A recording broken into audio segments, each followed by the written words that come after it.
Hello student, मैं Yogesh Bhardwaj with a teaching experience of more than 7 years और पिछले 4 साल से आकाश इंस्टीट्यूट में एज ए केमिस्ट्री फैकल्टी था।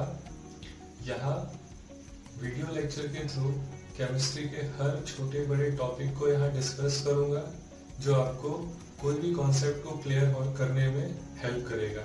ठीक है, अभी जो भी कॉम्पिटिटिव एग्जाम्स हो रहे हैं, नीट हो, एम्स हो, मेंस हो, वो सब NTA national testing agency conduct कर रही है और वो सारे क्वेश्चंस जो है एनसीईआरटी को फॉलो करते हैं। ठीक है, तो हम यहाँ एनसीईआरटी को डिस्कस करेंगे लाइन वाइज। मैं टॉपिक वाइज नहीं बोल रहा, लाइन वाइज डिस्कस करेंगे। जो भी इंडिया में बड़े कोचिंग इंस्टीट्यूट्स हैं उन सबके पैकेज को यहाँ मैं डिस्कस करूंगा, क्वेश्चंस को यहाँ सॉल्व करेंगे। ठीक है, जब ये सारे चैप्टर्स खत्म हो जाएंगे, एक चैप्टर के पूरे टॉपिक सॉल्व हो जाए, तो हम प्रीवियस 5 इयर्स या 6 इयर्स के नीट के क्वेश्चन सॉल्व करेंगे, मेंस के क्वेश्चन सॉल्व करेंगे, इंजीनियरिंग में जेई, देन एडवांस के क्वेश्चन सॉल्व करेंगे। क्लियर? तो मेरे चैनल को लाइक करें, सब्सक्राइब करें और जितना हो सके हम अपने दोस्तों में शेयर करें। ओके, और एक बेहतरीन स्टडी का, सीखने का एक्सपीरियंस लें। Okay, thank you. Hello guys, अब हम लोग बात करेंगे टाइप्स ऑफ यूनिट सेल। इसके पिछले लेक्चर में हम लोगों ने क्या देखा था, यूनिट सेल में कौन कौन से इंपॉर्टेंट टर्म्स यूज हो रहे थे। ठीक है, अब क्या देखेंगे, types of unit cell. Means क्या, अगर ये एक यूनिट सेल है तो इसमें कहाँ कहाँ पार्टिकल अरेंज होगा। ठीक है, तो हम देखते हैं इसको। टाइप्स ऑफ यूनिट सेल, दो तरह का यूनिट सेल आता है। क्या आता है? फर्स्ट इज प्रिमिटिव और simple unit cell. First type is, क्या कहेंगे इसको, प्रिमिटिव या फिर simple unit cell. Second is non primitive, non primitive unit cell. ठीक है, तो देखते हैं अब इन दोनों को कि सिंपल यूनिट सेल क्या होता है या फिर इसको प्रिमिटिव यूनिट सेल भी बोल सकते हैं, and next is non primitive. तो पहले बात किसकी की जाए? पहले बात करते हैं हम लोग सिंपल। तो first term is simple unit cell. Simple unit cell का मतलब क्या है? पहले तो हम एक यूनिट सेल बना लेते हैं। ये हमारा एक यूनिट सेल आ गया। अब पार्टिकल्स जो होंगे, particles are present at the corners only. ये यूनिट सेल दिख रहा है। अब पार्टिकल कहाँ लगा होगा? ये अगर यूनिट सेल है तो पार्टिकल सिर्फ कॉर्नर्स पर लगे होंगे। समझ में आ रही है बात? मतलब क्या, ये हमारा पार्टिकल आ गया, ये बिल्कुल यहाँ पर, इसका सेंटर जो होगा वो इस कॉर्नर पर होगा। मतलब हम सेंटर पर पहले क्या लगाते थे? एक पॉइंट लगाते थे, जो लैटिस में हम लोगों ने बात किया था। तो अब जितने भी कॉर्नर दिख रहे हैं उन सब पर क्या लगा दिया जाए? एक एक पॉइंट लगा दिया जाए। तो it is called a simple unit cell. समझ में आई बात? मतलब क्या है कि यहां पर एक पार्टिकल होगा, यहां पर एक पार्टिकल, यहां पर एक पार्टिकल, इधर, तो ऑल 8 कॉर्नर्स पर पार्टिकल होगा। अब क्या होता है, अगर कोई पार्टिकल कॉर्नर पर है, ठीक है, तो इसका सिर्फ 1/8 ऑफ वॉल्यूम इस क्यूबिक सेल में होगा, मतलब इस यूनिट सेल में होगा। बाकी के जो पार्ट हैं वो अगल बगल जो इसके यूनिट सेल बने होंगे उन सभी यूनिट सेल में डिवाइड होगा, और 8 अलग अलग यूनिट सेल में डिवाइड होगा। कहाँ? अगर ये कॉर्नर पर है। समझ में आ रही है बात? ओके, तो एक पार्टिकल का इस यूनिट सेल में कितना कंट्रीब्यूशन? तो 1/8 का कंट्रीब्यूशन होगा। तो हम क्या बोलेंगे कि contribution, contribution of a particle in a unit cell is equal to 1/8। सिर्फ इतना का कंट्रीब्यूशन होगा। Therefore हमारे पास क्या है? Number of particles in a unit cell is equal to 1/8 एक पार्टिकल का कंट्रीब्यूशन, ठीक है। और अगर एक पार्टिकल का कंट्रीब्यूशन 1/8, टोटल पार्टिकल कितने 8 लगे हुए हैं, हम क्या करेंगे इधर 8 इट इज इक्वल टू 1, मतलब पूरी तरह से सिर्फ एक ही पार्टिकल इसके अंदर आएगा। 1/8 करके ऐसे ऐसे 8 पार्टिकल प्रेजेंट होंगे। क्लियर है। तो अगर हम सिंपल यूनिट सेल की बात करें तो पार्टिकल कहाँ प्रेजेंट होगा, particles are present at the corners only, ठीक है। ये इसमें पार्टिकल्स प्रेजेंट होगा। समझ में आ गई बात। ओके, तो इसको हम क्या बोलेंगे, सिंपल या फिर primitive unit cell. Second is non primitive unit cell. तो अब बात करते हैं नॉन प्रिमिटिव यूनिट सेल की, ठीक है। तो non primitive unit cell, non primitive मतलब वो सिंपल नहीं होगा। सिंपल कैसा नहीं होगा, तो इसमें फर्स्ट इज बॉडी सेंटर,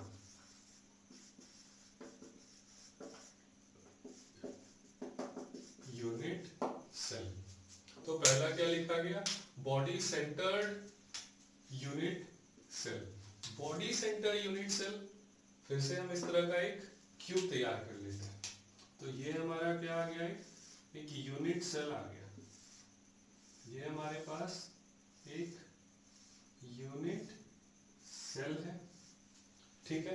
अब पार्टिकल्स कहाँ कहाँ प्रेजेंट होंगे, तो पहले जैसे सिंपल में बनाते थे कॉर्नर पर, तो उन कॉर्नर पर लगा देना है, मतलब all particles are present at corners, जितने भी कॉर्नर है सब पर पार्टिकल सिंपल की तरह लग गया। अब बॉडी सेंटर नाम रखा गया, मतलब कि एक पार्टिकल जो होगा वो बिल्कुल बॉडी के अंदर होगा। जैसे ये एक यूनिट सेल है, ठीक है, तो ये पूरा का पूरा एक यूनिट इसके अंदर होगा, इसका कोई पार्ट बाहर नहीं। क्लियर। तो हम क्या बोलेंगे, हमारे पास क्या आ गया, एक बॉल पार्टिकल जो पूरी तरह से बॉडी के अंदर, बाकी 8 कॉर्नर्स पर लगा हुआ है। तो हम कैसे डिफाइन करेंगे, या फिर इसको एक पॉइंट यहां लगा दिया जाए, it is called body centred unit cell. अगर इस तरह का कोई पार्टिकल दिख रहा है तो हम क्या बोलेंगे, it is called body centred unit cell. तो अब इसमें पार्टिकल कहां प्रेजेंट होगा, तो particles are present at all the corners as well as in a body center, body center, ठीक है। all the corners as well as in a body center। तो therefore number of particles present in the unit cell is equal to, अब ये पूछा जाए तो क्या बोलेंगे, तो नंबर ऑफ पार्टिकल, कितने पार्टिकल्स प्रेजेंट होंगे। तो ध्यान से देखा जाए, अभी हम लोगों ने सिंपल पढ़ा था, जितने भी कॉर्नर्स थे 1/8 का कंट्रीब्यूशन था, टोटल कॉर्नर्स 8, तो टोटल पार्टिकल 1 बन रहा था। तो 1 तो इस कॉर्नर की वजह से आ जाएगा, क्योंकि यहाँ भी सभी कॉर्नर्स पर एक एक लगाया, और अगर कॉर्नर पर कोई पार्टिकल है तो उसका कंट्रीब्यूशन कितना बोला जाए, 1/8 का कंट्रीब्यूशन बोला जाए, मतलब इट इज 1। वो 1 कहां से आया, वो कॉर्नर वाले से आया, ठीक है। 8 कॉर्नर सब मिलाकर 1। एक पार्टिकल कहां पूरी तरह से प्रेजेंट है, बॉडी के अंदर, तो +1 इज इक्वल टू 2। क्लियर है बात। कहा बॉडी सेंटर, तो नंबर ऑफ पार्टिकल्स 2, ठीक है। 2 सिस्टम और है नॉन प्रिमिटिव में, वो देखते हैं। तो नॉन प्रिमिटिव में second is face centred unit cell. अब यहां नाम से क्या लग रहा है, face centred unit cell. Second is face centred unit cell.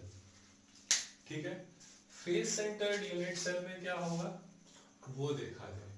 फिर से हम एक यूनिट सेल तैयार कर लेते हैं। फिर से अब हम एक यूनिट सेल बना लेते हैं। ये हमारा एक यूनिट सेल तैयार हो गया। अब इसमें भी क्या होगा, पार्टिकल्स आर प्रेजेंट। जो भी पार्टिकल्स होंगे वो कहाँ प्रेजेंट होगा, एट ए कॉर्नर। हम सभी कॉर्नर पर एक एक पार्टिकल को लगा देते हैं। क्लियर, ये आ गया corner. All 8 corners are occupied. जितने भी 8 कॉर्नर थे वो सब सिंपल की तरह ऑक्युपाई हो जाएगा। अब बात किसकी की गई है, फेस सेंटर्ड की।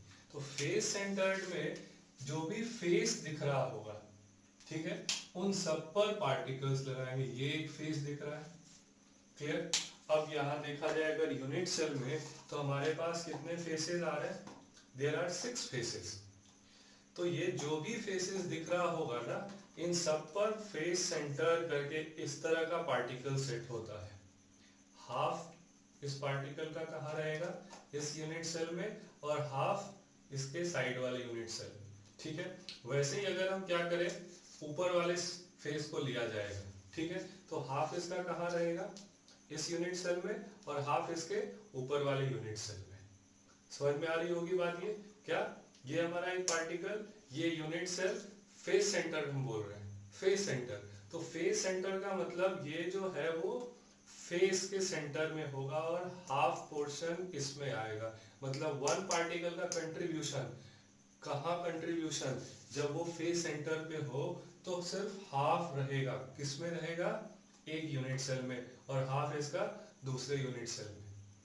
इन सब छोटे छोटे टर्म्स को आपको समझना होगा।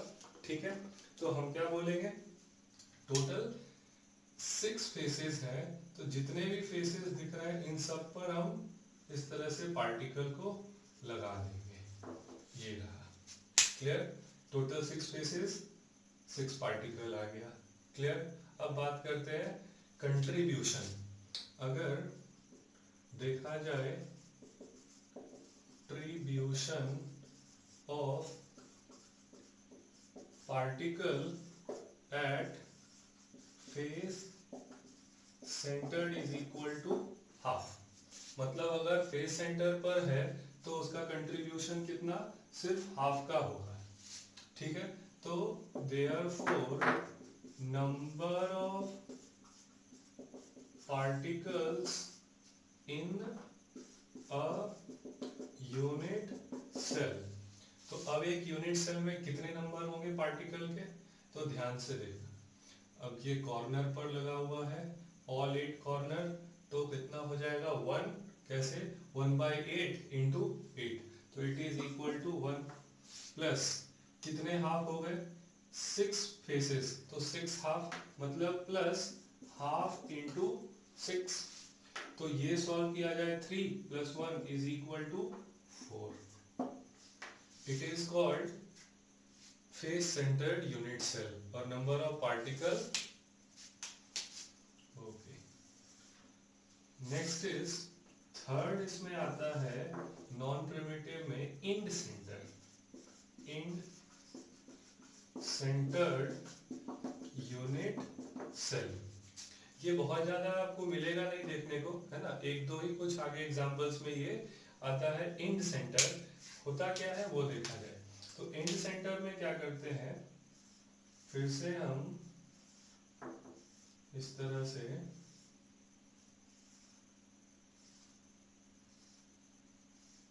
यूनिट सेल तैयार कर लेते हैं, और जैसे ही यूनिट सेल तैयार किया जाए, कॉर्नर्स पर यहां भी पार्टिकल्स को लगा देते हैं। जितना भी कॉर्नर है सब पर एक एक पार्टिकल, क्लियर।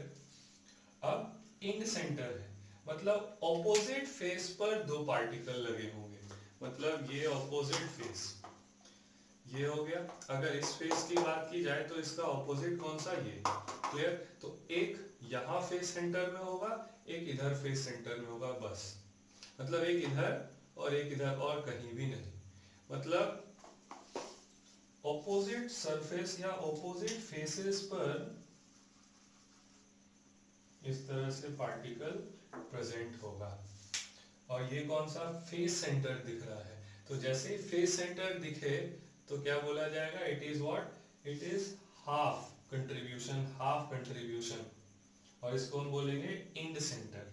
तो यहां पर बोला जाएगा क्या, टोटल नंबर, मतलब number of particles in a unit cell.